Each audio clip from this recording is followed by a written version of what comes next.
इस बात को बीते कई साल हो चुके हैं, लेकिन आज भी उस रात के बारे में सोचता हूं तो पूरे शरीर में डर की लहर दौड़ जाती है। वो रात मेरी जिंदगी की सबसे लंबी और भयानक रात थी।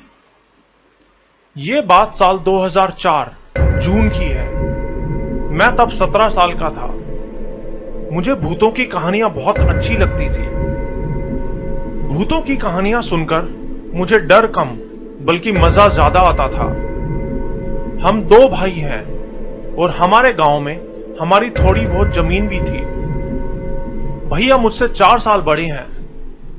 फसल के तैयार हो जाने के बाद कुछ दिनों तक खेतों में फसल की निगरानी करना बहुत जरूरी होता है, क्योंकि फसल के चोरी होने या किसी तरह के नुकसान होने का डर हमेशा ही बना रहता है। वैसे तो पिताजी ही खेत में रखवाली के लिए जाया करते थे, लेकिन उस दिन गांव से एक बारात जानी थी और पिताजी को भी उस बारात में जाना था। इसीलिए खेतों की निगरानी रखने की जिम्मेदारी अब हम दोनों भाइयों पर ही थी। रात के करीब 8 बजे मैं और मेरा भाई खाना खाकर खेत की तरफ निकल पड़े। हमारे पास एक टॉर्च और एक लाठी भी थी। खेत की तरफ जाते हुए हमने देखा कि पूरा गांव बिल्कुल सुनसान हो रखा था। गांव के सारे मर्द बारात में गए हुए थे। वैसे हमें कोई डर नहीं था, लेकिन ऐसे माहौल में चोरों का खतरा बढ़ जाता है।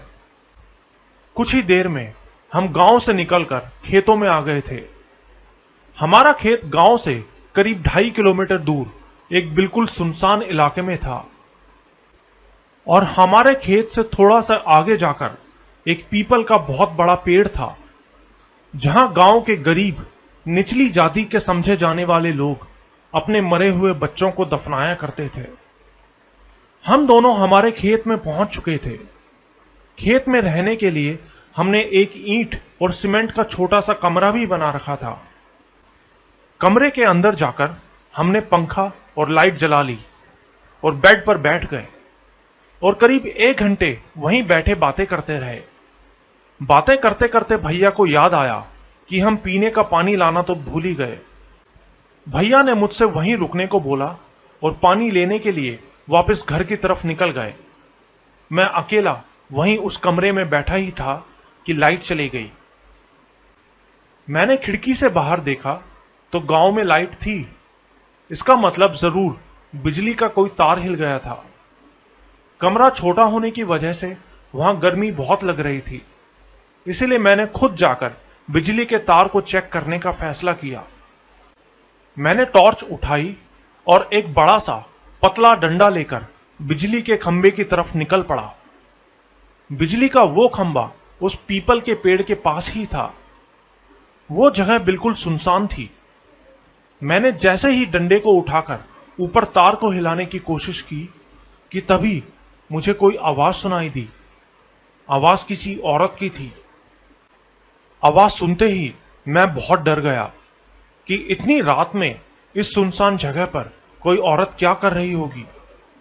अंधेरा होने की वजह से कुछ दिखाई भी नहीं दे रहा था, इसलिए जिस तरफ से उस औरत के बुदबुदाने की आवाज आ रही थी, मैंने उसी तरफ टॉर्च को किया और तब मैंने जो देखा मुझे तो अपनी आंखों पर यकीन ही नहीं हुआ।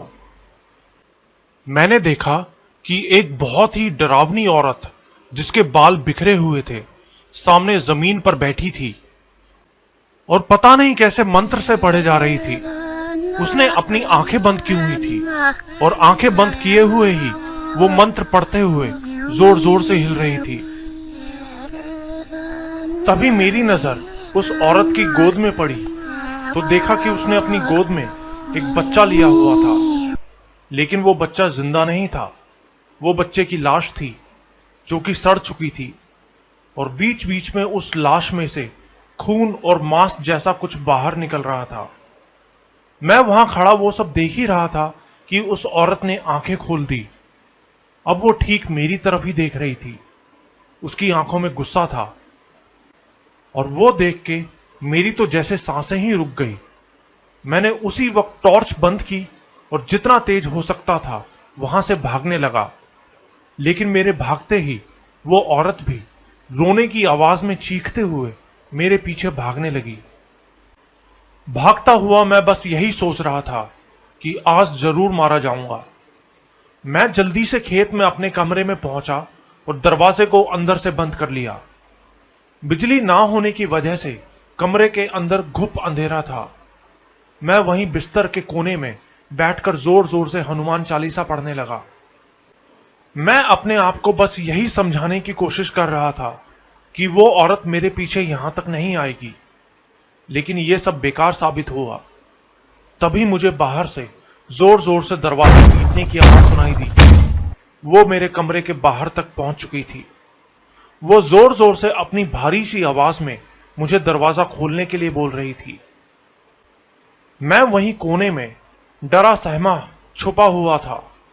मेरी आंखों से आंसू निकल रहे थे। ऊपर वाले को याद करता हुआ मैं बस यही दुआ मना रहा था कि बस आज बचा ले। मेरे दरवाजा ना खोलने पर वो औरत अब और भी ज्यादा गुस्सा हो गई थी और गुस्से में मुझे गंदी गंदी गालियां और बद्दुआएं देने लगी।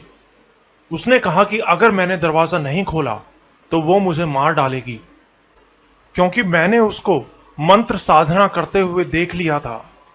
लेकिन मैं कुछ नहीं बोला। मैं बस वहीं कोने में छुपा हुआ रोए जा रहा था। कुछ देर बाद वो औरत वहीं बैठ गई और बोली कि लगता है तू ऐसे नहीं मानेगा।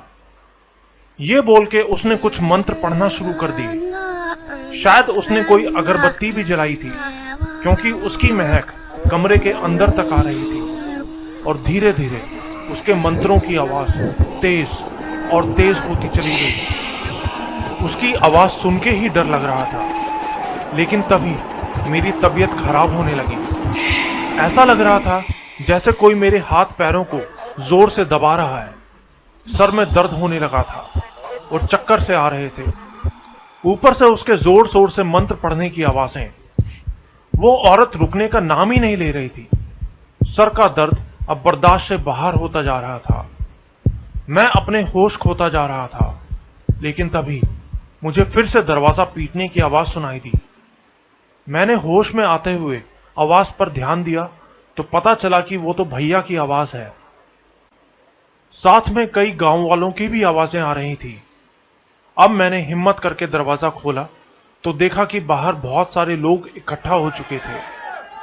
तब भैया ने मुझे बताया कि जब वो पानी लेकर वापस खेत में आ रहे थे तो उन्होंने उस औरत को दरवाजे के बाहर बैठे जादू टोना करते हुए देखा। तो वो समझ गए कि वो औरत जरूर कोई डायन है। इसीलिए उन्होंने समझदारी दिखाते हुए वापस गांव की तरफ दौड़ लगा दी और कुछ गांव वालों को साथ लेकर आ गए। लेकिन वो डायन शायद गांव वालों के आने की आवाज सुनकर पहले ही वहां से भाग गई। पर दरवाजे के बाहर अभी भी उस बच्चे की लाश पड़ी हुई थी और आसपास जादू टोने का सामान भी बिखरा पड़ा था। उसके बाद हम सब वापस अपने गांव में चले गए। उस दिन के बाद से पूरे गांव में उस औरत के बारे में बातें होने लगी कि वो डायन आखिर थी कौन। अगले 2 दिन तक मुझे बहुत तेज बुखार आया। फिर एक तांत्रिक ओझा ने मुझको देखा। उसके बाद मैं बिल्कुल ठीक हो गया। लेकिन उस रात मेरे साथ जो बीता वो मैं जिंदगी भर भुला नहीं सकता।